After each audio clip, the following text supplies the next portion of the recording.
Welcome to this Level 2 video where I'm going to be showing you how you can use questions to test your learners. So this involves setting up some questions to be scored and to contribute towards an overall pass mark. Let's dive straight into Elucidate to show you how you can go about setting this up. You can see here I'm in a project that has one question already set up.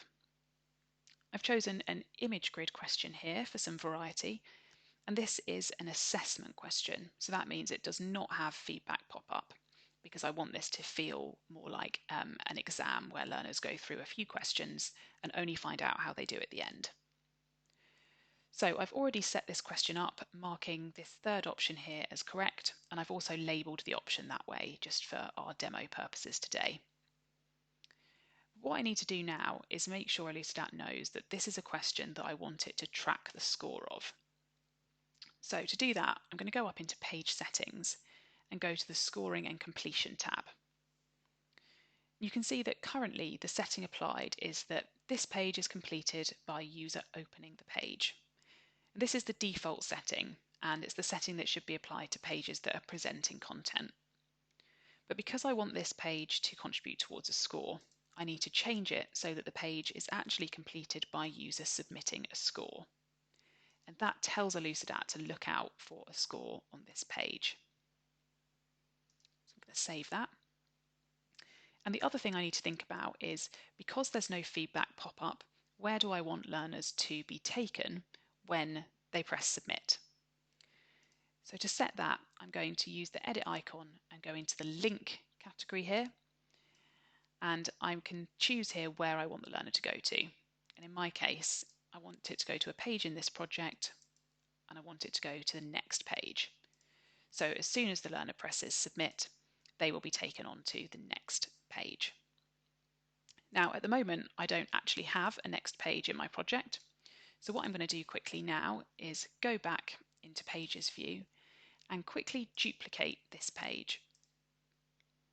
So as I duplicate that question, it's duplicating the settings with it as well. So I now have 3 identical quiz questions set up.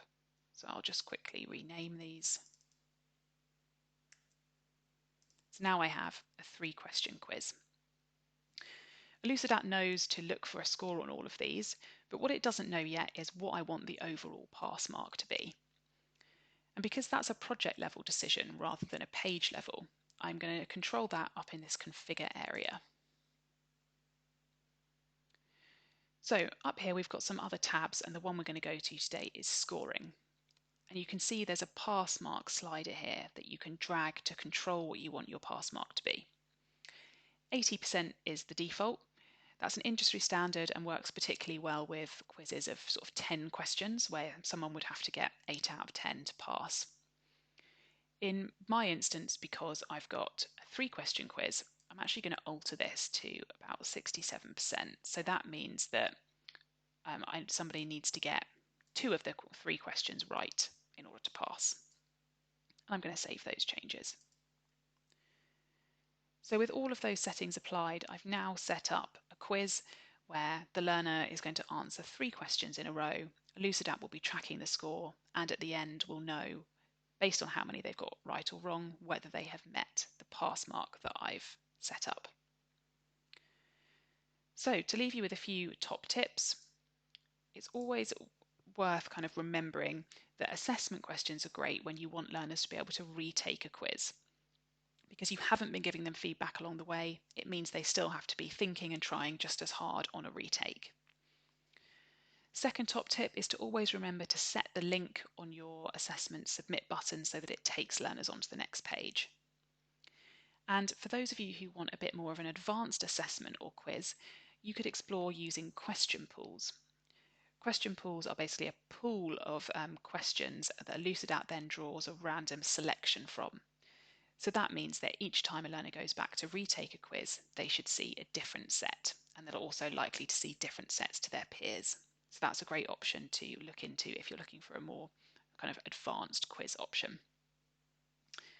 That's it for today's video. There is another one that goes through how to actually display the quiz results back to your learner. So check that one out, and I'll see you in the next video.